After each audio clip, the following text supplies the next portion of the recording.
Welcome to Founders Future, a podcast powered by Closers.io, where we dive into the journeys of innovative entrepreneurs and explore the road ahead for them and their companies.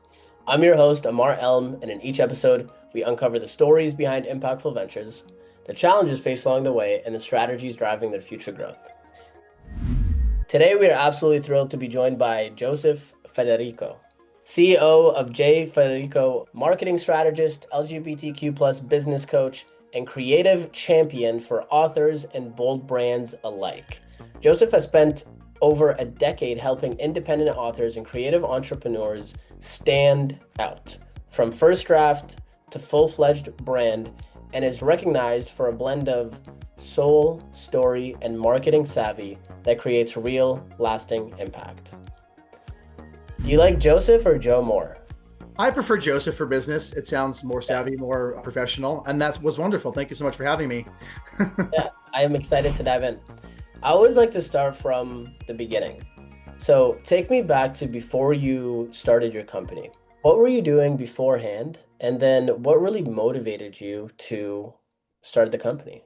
Sure, I was a brand strategist, but if we want to rewind just briefly for a moment, I got my start actually in publishing well over 20 years ago. Not to date myself, I look fabulous, I know, but I was really into book publishing and line editing, copy editing, and marketing in Manhattan, and I thought that was going to be my job way before the housing market completely burst in 2008. I thought I was going to run a magazine and live in Manhattan and live this fabulous life, and I do live a fabulous life, just in a completely different way than I had imagined. So I was working in book publishing, and what motivated me really is the universe where there were no jobs available that were full-time, full-fledged with benefits, and I wasn't appreciated. And the universe said to me, you don't really have a choice, you can sink or swim. And I swam, and I had been doing this Federico Marketing for some time on the side, a little bit of editorial, a little bit of coaching, a little bit of in-person event management and PR, which I thrive on, seeing my clients not only sell, but succeed, build community. And that's really what I evolved into with my business. And then I launched it officially full-time, actually last August, believe it or not. Hey, congrats. We just passed 12 months. That year mark, yeah. Going into year number 2, which I'm really excited and really proud of. So That's I awesome. appreciate it. Thank you. I'd love to give the listeners more context. With your company, who would you say is your ideal client? Who do you love to work with? Because I know with different marketing firms, sometimes they specialize into different things. Sure. For you, what that looks like. I would say there are 2 specific types of clients that I'm most interested in. And that's the queer author that already is established on Amazon, has a book published, has no idea how to get on camera or even get started. And they're afraid. And I come in, I swoop in, and I'm their coach, I'm their cheerleader. I take away the fear. And that's where the human aspect from me comes into play, if that makes sense. Yeah. And then there's the also corporate worker that works at a Frontier or a Verizon or something along those lines in big tech that is well established and has a lot of connections, but doesn't know how to proceed with LinkedIn, with ghostwriting, with creating those connections.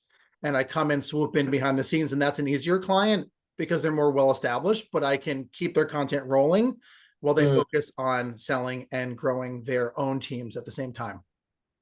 And that's specifically content on LinkedIn? Correct. Okay. Yeah, I have taught classes on how to prepare your LinkedIn profiles, how to create the perfect engaging long form article on the platform, how to create third-party content to keep those conversations still going. And it's not magic. It's just really being consistent, to be honest. I'm curious where you see AI stepping into this. Do you see that disrupting your offers, or do you utilize it yourself? I'm curious your thought process on that. Yeah, you know what? I'm a big proponent. I'm a big fan of AI. I've been utilizing it since the big announcement about, I think we're going on 2-3 years now around the holiday season. And it's an absolute disruptor, but if you utilize it correctly, then you'll still have a job. You can utilize it, but you always have to put the human element back into it. And that's where I'm seeing most companies actually failing across all the social media platforms, is they're leaning on it as a crutch. and I'm Yeah. not seeing that human element. So what I do, it helps my job. It cuts my content creation down in half, but I have to go through, make sure it sounds like the client, make sure it sounds like a human, make sure it's engaging. And I'm training my chat GPT, my open AI with my data to sound as human as possible, but I always take a second look. So it's an absolute game changer, but you have to use it correctly. 100%, because it hallucinates, it makes stuff up. Like you can't just rely on it. More 100%. of a tool, I think. Yeah, but you have to utilize your tools, especially as a business owner or an entrepreneur or even somebody that's growing a team. Yeah, Use it to organize, use it to create maybe some graphics, but use it as a stepping stone to put your however many years of experience back into it. And that will set you apart from your competitors. 100%. completely agree. I'm curious when you're working with your clients, what does a typical engagement look like? Like it's essentially what is your core offering? So my core offering really is a customized 6-month investment. And I call it investment, not a contract, because we have to nurture each other's lives and I have to learn about them from the very beginning. That is either a 1 platform, 2 platform, or 3 platform offering, which is usually either Facebook, LinkedIn, or an Instagram. So choose 1, 2, or 3. Okay. Whatever you're comfortable with, whatever's affordable. And I am more affordable than my competitors because I've been in the business about 20 years. So I know what's going on financially, right? But I make sure that they understand with a questionnaire before we even get started what they need to be looking at regarding their own competitors, regarding their own heroes in the industry, how to disrupt that through their social media platforms. And Mm. then we get into that really nitty gritty with coaching on top of that, a coaching session every week for the duration of the 6 months. And if they want to renew, is included in every investment contract. We coach, we write scripts, we study in real time, we look at the data, and we assure that everything is going according to plan. And if not, we edit that in real time as well, just moving forward. Yeah. And that's whether they do 1, 2, or 3 platforms. Yeah. Correct. Coaching is included in every single investment piece that I work with my clients. Powerful. How do you attract your clients? Like when it comes to lead generation marketing, when you want to bring on more clients, what do you Sure. do on that front? To be honest, Instagram has been the best lead generator for me. I don't put any ad dollars towards it. It's either word of mouth with through referrals or me posting my organic social media through Instagram and also cold messaging and cold calling through that platform at the same time. Okay, cold calling through Instagram. It works. How do you do that? You can cold call on Instagram? I You guess can. I've You never can. tried. Well, it starts with a message that was written by ChatGPT, full transparency, see if they're interested. And then I get them on the platform through a call. And then we do a Google Meet for a free 30-minute consult. And then that evolves from there. Got it. Okay, so you're just pressing the call button on Instagram after you've DM'd them. Correct. Correct. Very cool. It's easy, but I also feel it's a tool that is underutilized. And a lot more Yeah, people should be utilizing that, not just going on LinkedIn and sending a pre-written message. That's not working anymore for anyone. yeah, yeah. I can see how that can. I feel like my friends have called me a couple times on Instagram, but it's just so rare. If I Yeah. can call, I'm answering from Instagram. Yeah, interesting. But it works, but it has to Yeah, start with that quick, quippy human interaction. I want to work with you. Here's why. Let's hop on a quick call. So, cool. And is that automated? Like you mentioned ChatGPT, but is there some sort of software that you use to just mass send out DMs, or you can? no, Yeah, no, it's all me. It's all yeah. me. It's built into my schedule weekly. Yeah, Okay, very cool. I'm curious, have you ever thought or have you ever tried running paid ads for this offer? I have. I have boosted content in the past to get a click here or a call there. It's Mm. honestly never really worked in my favor. And I know that the platforms strategically want you to spend more money, more ad spend to get more leads. I have never seen that work, at least for me. So I do everything the human, organic, old school way, and that's been working in my favor ever since. Yeah, you've been in the game for 12 months now. There's something behind the magic of the Sounds like it. method. Yeah. Walk me through the sales process. It sounds like it's pretty standard. You get on a 30-minute discovery call with them. Correct. And is that typically a one-call close, or they're typically follow-ups? How do you think about your sales process? No, that's a great question. There's a follow-up, and that's so that 30-minute consult after we get on Instagram, after we say, yes, you're interested in working with me. Okay, let's just have a conversation. I'm not selling you. I'm not going to take all your money and run. We're just one human to another human, seeing where we can work together. Yeah. So we have that 30-minute consult, very bare bones. Have you worked with a person like me in the past? What are your goals? Are you selling? What are you selling? How would you like to go forward in 2 to 5 to 10 years? And I have that scale. Okay, if you're not quite sold, I can do 1 hour with you. That's a deep dive. And I go through all their platforms. Even if they don't want to work on all their platforms or that's not their goal, I give them a deep dive between 8 and 12 pages of deep dive, what I can do for them. Some test content, some test articles, some metrics, why social media is so important. And that's just a PDF or a PowerPoint. For 1 hour, that's a $75 investment. They get to keep that playbook, whether they book with me or not.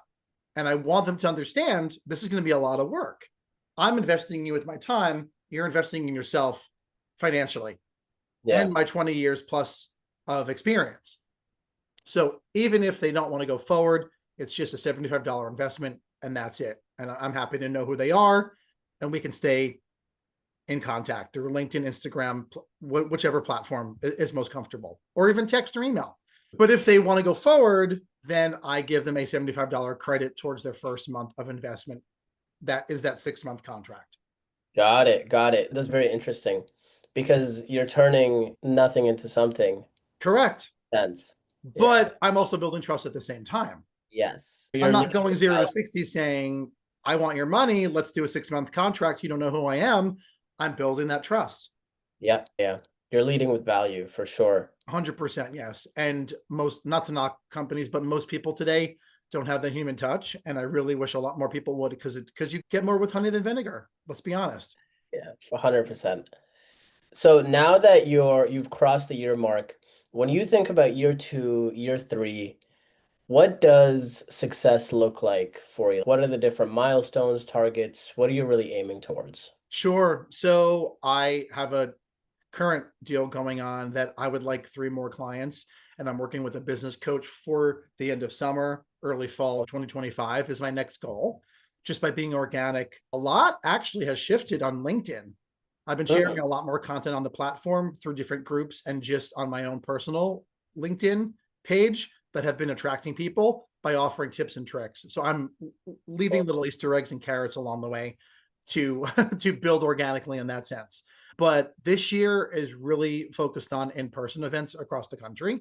So that's where my PR hat or background comes into play. I go down to Florida in the Everglades and Chokoloskee to create content for clients, and I'd rather spend more dedicated time to clients in person, running their events, creating content in real time, and having them learn with me in person. That's a lot more valuable most times. And that's year number 2. Year number 3 is traveling and doing talks and panels. So yep. more hands off, more casting a wider net. Yeah. What does that business coach help you with? Everything from sales and deals to working on some of my marketing books that are coming out this year, just through ebooks, which is Okay. a next goal of mine, which is actually coming out hopefully before Halloween, because it's kind of like a marketing witchy book for the queer community. So I'm certainly tapping into seasonal content, which is very important, by the way. And he also helps me with my courses, which I'm also working on in the near future. Okay, so more digital products, something that's asynchronous that you Correct. really need to be involved in, if that makes sense. Once, Correct. Not necessarily recorded. They will be in real time, but then I will record them with everyone's permission, of course, and sell them just in the near future. Yeah. awesome. Very cool. Let's say you could go back 12 months and talk to yourself before you started really the company and getting more into this. Sure.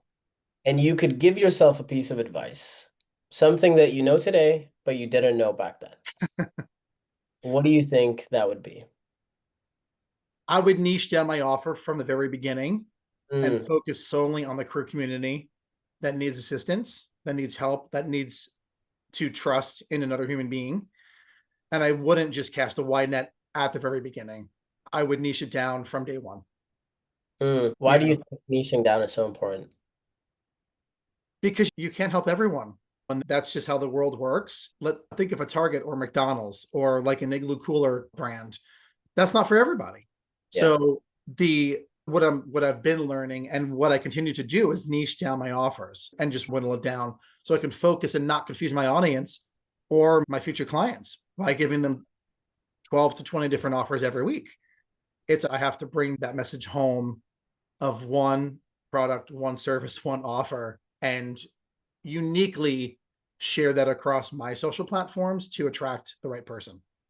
100%. I'm so glad you brought that up because I talk to most people, I feel like understand this, but some people don't, where they feel like if they niche down, it will, for whatever reason, make it harder for them to get business or it'll I've limit heard their that. business, etc. Yeah. I get that line of thinking, but I had a mentor tell me a while back where he's like, if you're everything to everybody, you're nothing to no one. That's exactly what I was going to say just now. It's true. It's okay to not be for everybody. Yeah. 100%, hands down, yes. And the people that you focus on who are your ideal clients, they will resonate with you more because you're speaking directly to them instead of trying to cast this huge wide net.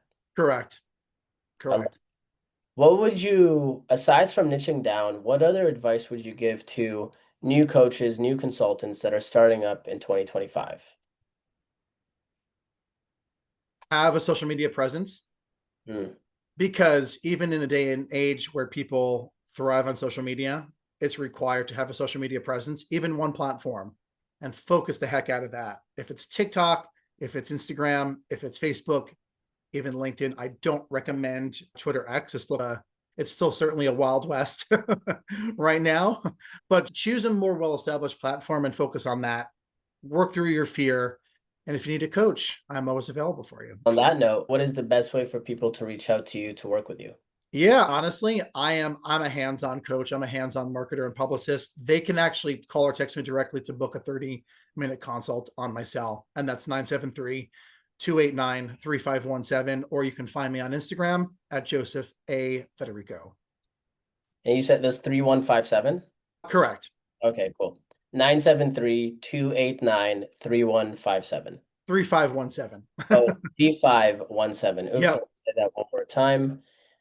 973-289-3517. Correct. Just shoot me a text, say who you are, say consult, and I'll get back to you as soon as possible. It's me behind the phone.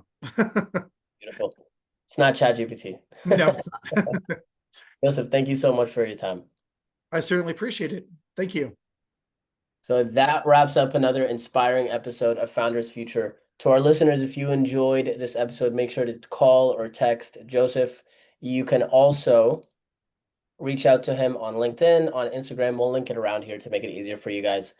And if you are a business owner, specifically a coach, consultant, or agency owner, and you're really looking to scale your business and you want to enhance your sales and marketing efforts, visit closers.io to hop on a call with our team and discover how we were able to go from zero to $30 million per year in less than 3 years.